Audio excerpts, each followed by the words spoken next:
All right, Shalom. We'll be today in Ezekiel 35. Everyone, please turn there. Let me know when you're there. We'll take another little journey down the home stretch. I think I've been saying that for about 5 weeks now, that we're on the home stretch in Ezekiel.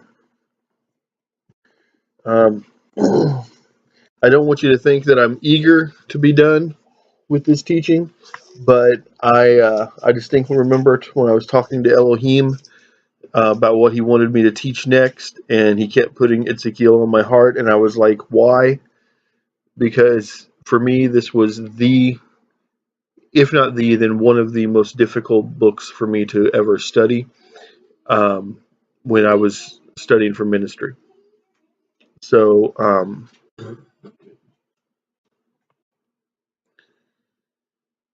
okay, so beginning verse 1 of chapter 35.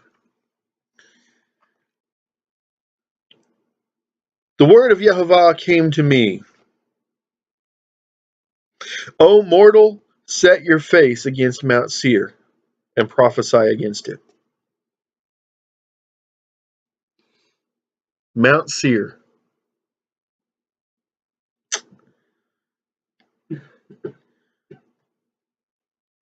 You know, I love the language here because he doesn't say these people and these people. He says the name of the place. It'd be like if he said, set your face against, meaning like turn against and be hard toward the Ohio River. Wouldn't just mean the river. It would mean everybody that lived in the Ohio River Valley. Right? That makes sense? So when he says set your face against Mount Seir, he's not saying set your face against that mountain over there. He's saying set your face against the people who have made that mountain their home, whom I have allowed to live within the borders of that mountainous region. Set your face against them because you're going to prophesy against them. Says, say to it, and again, that's figurative. Thus said Yehovah Elohim, I am going to deal with you, Mount Seir. I will stretch out my hand against you and make you an utter waste. Is he going to destroy the mountain? No. He's going to make the mountain desolate. He's going to make it empty so that no one dwells there.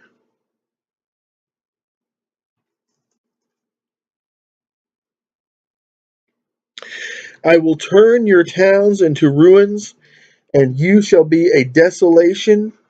Then you shall know that I am Yehovah. Does the mountain not know?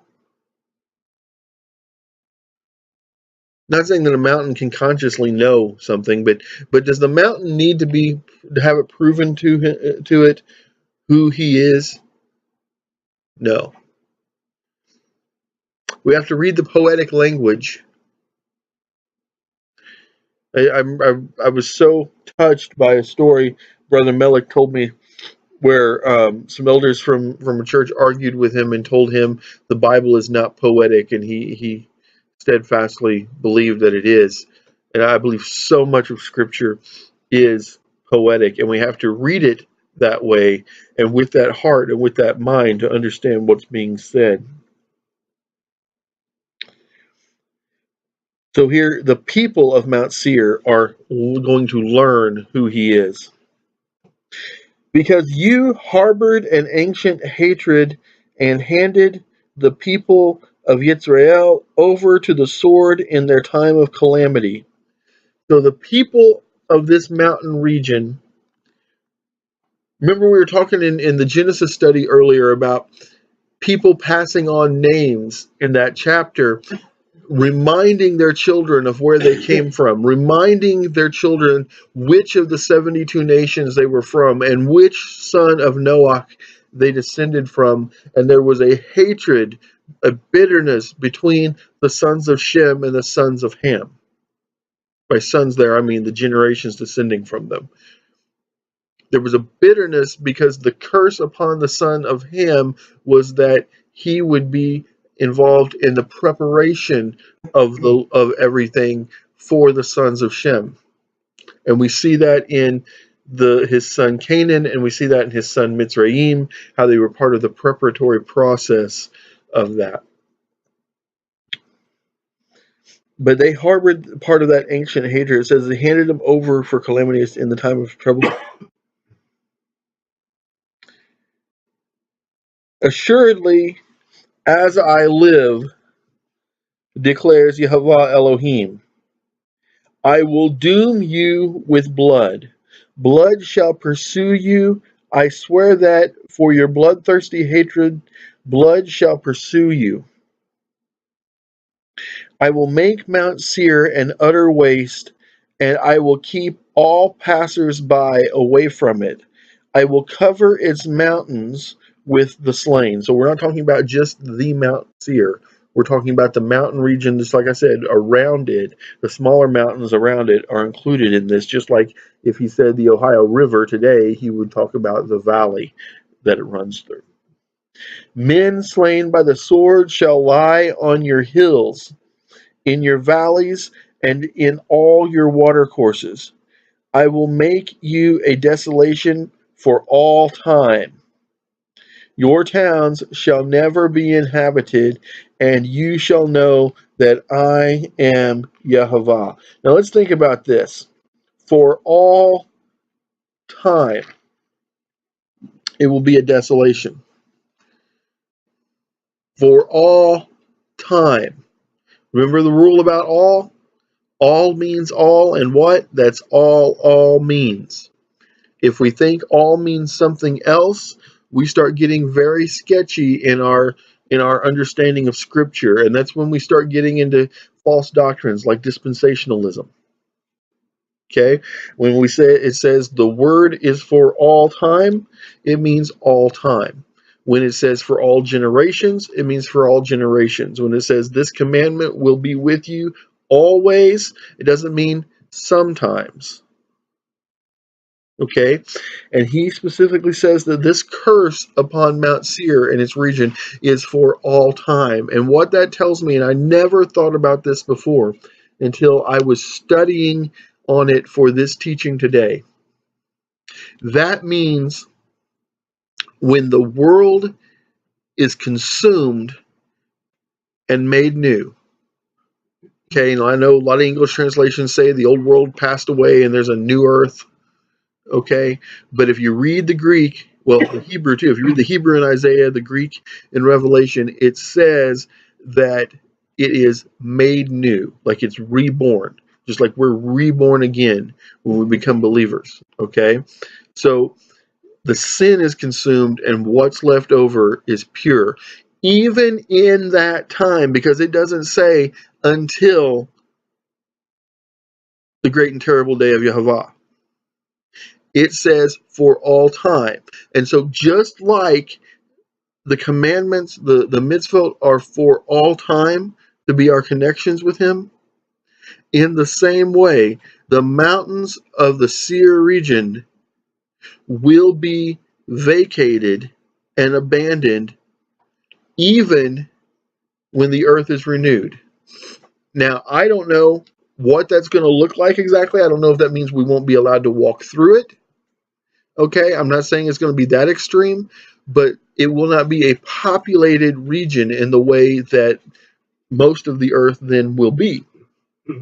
Because most of the earth will be like the garden, okay, where there will be, I believe, the earth will be divided up kind of like the garden was a section of the earth and everything outside of it was going wild, okay, or allowed to go wild. And I believe that, and this is a typical Jewish belief, I think, that I hear from a lot of elders, a lot of rabbim, that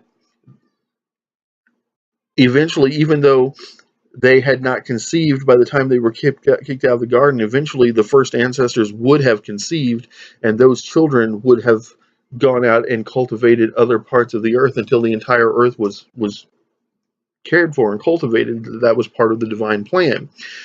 When the earth is made new again, there will be enough born again believers who come back into that age of eternity that we will be able to cultivate the earth in that manner, just as he planned.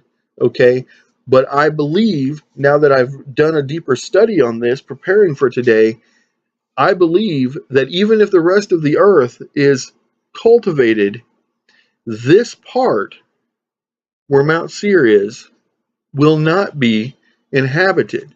Might even be that we go in there to take care of it, but it will not be, as he talks about, that there will be, we'll build houses and plant vineyards, and we'll do all these things when the earth is made new. That part, no matter what we're allowed to do in it, pass through it, cultivate it, whatever, no one's going to be living there, because he says for all time, forever. Okay? He doesn't say forever until I change it. Now, this probably seems like I'm harping on something that really doesn't matter. Just like in the earlier study, when I said people gloss over the names and the genealogy and don't stop and think about what it means, this doesn't seem like such a big deal. But if all the rest of the earth is allowed to be inhabited except this region, shouldn't we know that going into eternity? Shouldn't we be prepared so that we don't go and do something that Scripture has told us we're not supposed to do?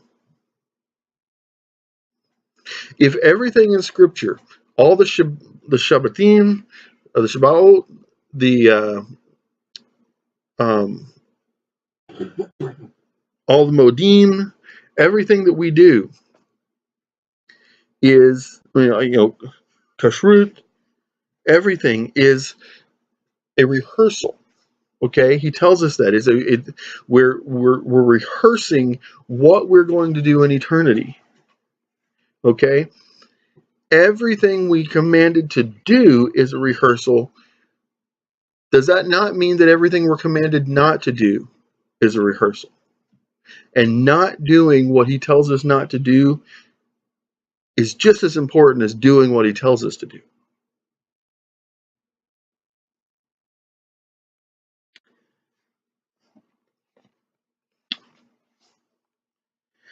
Because you thought the two nations and the two lands shall be mine, and we shall possess them.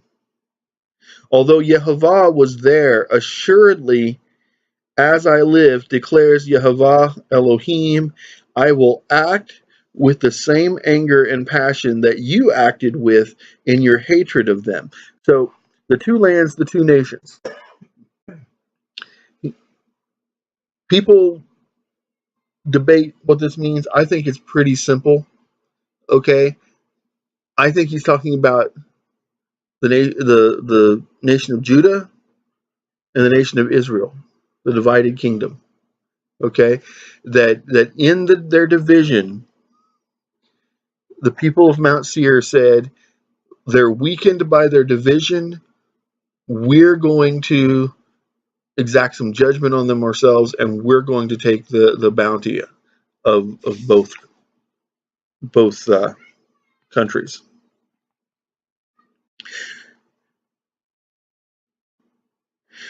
You shall know that I, Yehovah, have heard all the taunts you uttered against the hills of Yisrael. In other words, you looked down, you mountain of a people, you looked down on the little hills of my people.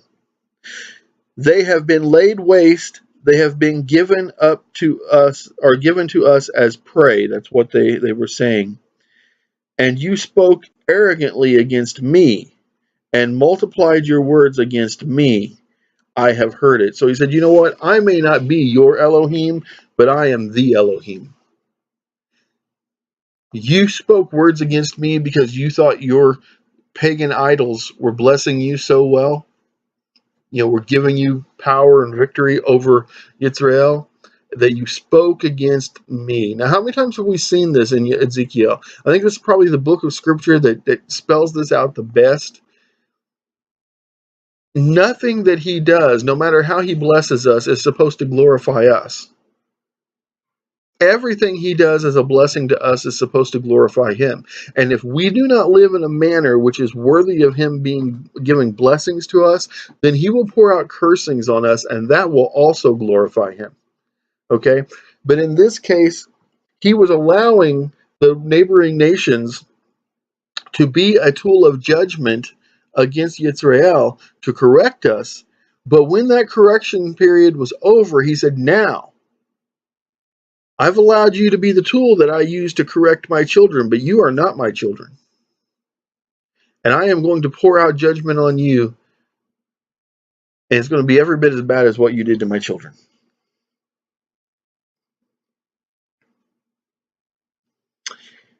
And it's going to be because you spoke against me to glorify your false Elohim.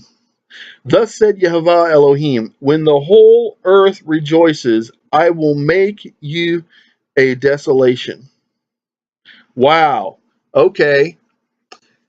Does this kind of tie into that thing that I said I never thought about, never heard taught, but it just jumped out at me earlier? And I didn't even catch this part when I was studying it. When the whole earth rejoices, the place will be a desolation. When is the whole earth going to rejoice? The whole earth is going to rejoice when the day of judgment is over and the eternal kingdom is inaugurated,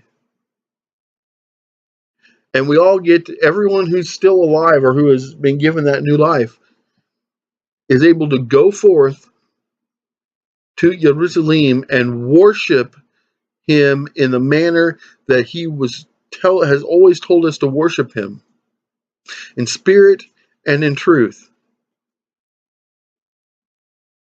with a broken spirit and a contrite heart. When we can do that, and as the 72 nations come together, when Yisrael is a priesthood to the nations as Levi was to be to us, then the entire earth will rejoice. And when that happens, it will be a desolation, Mount Seir. As you rejoiced when the heritage of Beit Yisrael was laid waste, so will I treat you. The hill country of Seir and the whole of Edom, all of it shall be laid waste, and they shall know that I am Yehovah. So even in the eternal kingdom, even when we're rejoicing, when we're going up from Sabbath to Sabbath and from new moon to new moon, and when every man, woman, and child of every nation goes up to Jerusalem for Sukkot, when that happens, we will still have the vacancy, the desolation of the Mount Seir region as a reminder of who he is. How awesome is that?